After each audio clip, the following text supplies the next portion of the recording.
हमें इतिहास में कई ऐसे शहर मिलेंगे जो पहले तो जमीन के ऊपर थे, लेकिन आज वो समंदर के अंदर डूबे हुए हैं। ग्रीस के समंदर में 5000 साल पुराना एक पूरा शहर डूबा हुआ है, जिसको पावलो पेट्री कहा जाता है। वक्त के गुजरते हमारे अर्थ की जियोग्राफी चेंज हो रही है। ग्लोबल वार्मिंग की वजह से ओशंस का पानी बढ़ रहा है और इस बात में कोई शक नहीं है कि आने वाले सालों में दुनिया के कई छोटे बड़े शहर पूरे के पूरे पानी के अंदर होंगे। इस ग्लोबल वार्मिंग के नतीजे में इंडिया, पाकिस्तान और बांग्लादेश के कौन कौन से शहर कितने और कब डूबेंगे, यही सब कुछ आप आज जानने वाले हैं। ज़ेम टीवी की वीडियोस में एक बार फिर से खुशामदीद। नाजरीन, कहीं ना कहीं हम सब ने ग्लोबल वार्मिंग का नाम सुन रखा है। हमारे प्लेनेट का एवरेज टेम्परेचर दिन ब दिन बढ़ता जा रहा है, जिसकी वजह से ग्लेशियर्स तेजी से पिघल रहे हैं। ईयर 1880 से लेकर आज 2022 तक हमारे अर्थ का एवरेज टेम्परेचर 1.4 डिग्री सेल्सियस तक बढ़ गया है।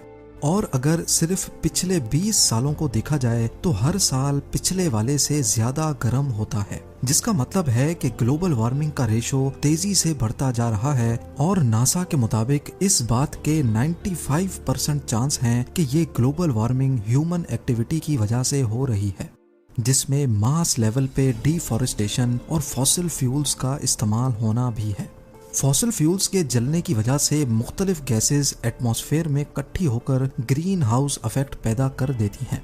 अब इसके नतीजे में दुनिया भर में मौजूद बर्फ के ग्लेशियर्स आहिस्ता आहिस्ता मेल्ट होकर ओशंस का लेवल बढ़ा रहे हैं। फॉसिल फ्यूल इस्तेमाल करने से पहले ही ईयर 1800 से लेकर 1900 तक ओशंस का लेवल 6 सेंटीमीटर्स तक बढ़ चुका था, यानी तकरीबन 2.5 इंच। लेकिन फॉसिल फ्यूल्स इंसान के हाथ लगने के बाद से ओशंस के लेवल में खातिर खा इजाफा देखा गया। ईयर 1900 से लेकर 2000 तक ओशन लेवल्स में 19 सेंटीमीटर्स का इजाफा देखा गया है, जो पिछले 100 सालों के मुकाबले में करीब 3 टाइम्स ज्यादा है। इससे भी बुरी खबर यह है कि अगर ईयर 2000 से लेकर आज 2022 तक सिर्फ इन 22 सालों को देखा जाए तो ओशंस का लेवल पिछले 100 सालों के मुकाबले में डबल स्पीड से बढ़ रहा है। नेशनल एटमॉस्फेरिक एडमिनिस्ट्रेशन का कहना है कि अगर इसी स्पीड से ग्लोबल वार्मिंग होती रही और ग्लेशियर्स मेल्ट होते रहे तो ईयर 2100 तक हमारे समंदरों का लेवल 2.5 मीटर्स तक बढ़ जाएगा। और ये वाकई एक बहुत ही अलार्मिंग सिचुएशन है।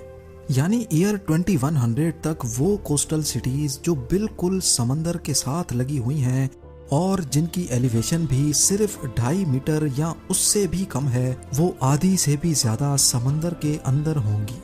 जैसा कि थाईलैंड का कैपिटल बैंकॉक, यहाँ की एवरेज ऊंचाई गल्फ ऑफ थाईलैंड से सिर्फ 1.5 मीटर ऊंची है। लिहाजा ईयर 2100 में बैंकॉक कुछ इस तरह दिखेगा।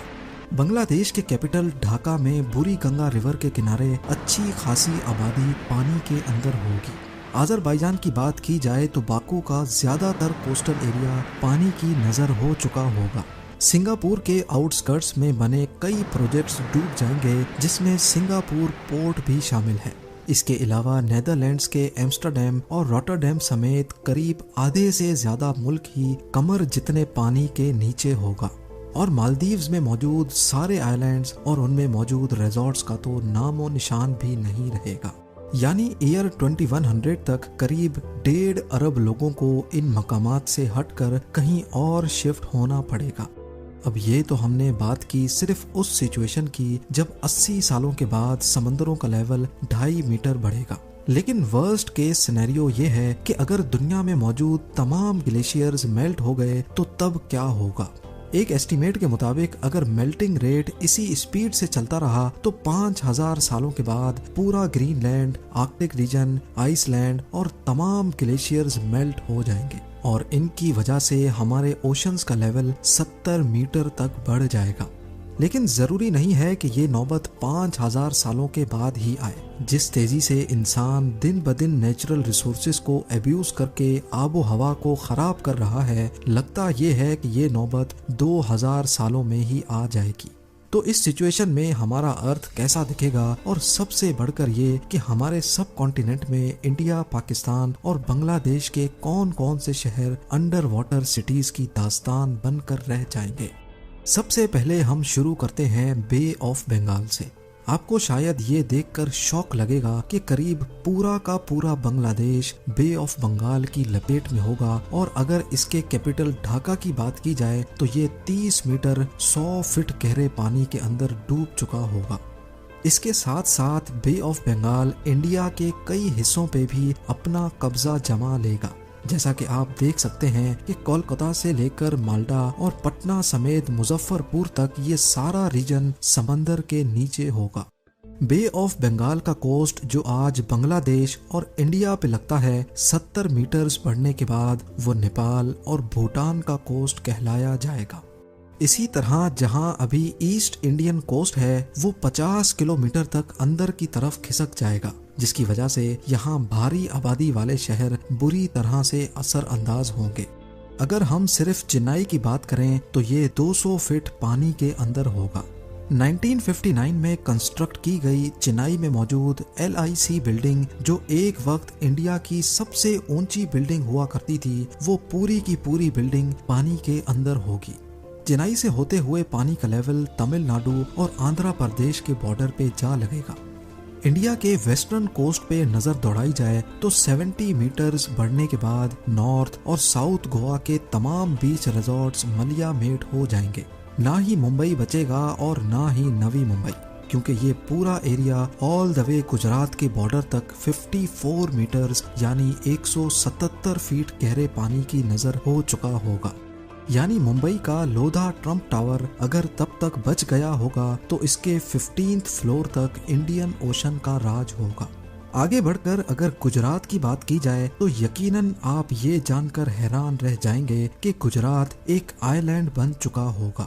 जैसा कि आप भी देख सकते हैं कि 70 मीटर्स बढ़ने के बाद अरेबियन सी के पानी ने गुजरात को इंडिया से अलग कर दिया है। और अगर तब तक इंसान की नस्ल बची तो अहमदाबाद शायद कोई बीच रिजॉर्ट में कन्वर्ट हो जाएगा, क्योंकि अरेबियन सी का बॉर्डर आगे बढ़कर अहमदाबाद तक जा लगेगा। अब आ जाते हैं पाकिस्तान पर। हैरत अंगेज तौर पे पाकिस्तान की पूरी सिंध प्रोविंस ही अरेबियन सी की लपेट में आ चुकी होगी। कराची से लेकर हैदराबाद, नवाबशाह, सक्खर से होते हुए जैकोबाबाद तक 400 किलोमीटर्स में आने वाली तमाम मेजर सिटीज कई 100 फीट पानी के अंदर गुमनाम शहरों की शक्ल इख्तियार कर लेंगी। आबादी के हिसाब से दुनिया का 7वां बड़ा शहर कराची 190 फीट अरेबियन सी के बॉटम पे होगा। जो आज यहाँ जानी मानी बिल्डिंग्स और स्काई स्क्रैपर्स हैं, वो समंदर के अंदर मौजूद उस वक्त की अंडर वाटर डिस्कवरीज में शायद दिखाई जाएंगी। इसके अलावा पाकिस्तान के सदर्न कोस्ट पे मौजूद आज जो दुनिया का सबसे डीपेस्ट सी पोर्ट ग्वादर के नाम से पहचाना जाता है, वो तब वाकई में डीप ओशन की नजर होकर सिर्फ एक छोटे आइलैंड से ज्यादा नहीं बचेगा। उम्मीद है जेम टीवी की ये वीडियो भी आप लोग भरपूर लाइक और शेयर करेंगे। आप लोगों के प्यार भरे कमेंट्स का बेहद शुक्रिया। मिलते हैं अगली शानदार वीडियो में।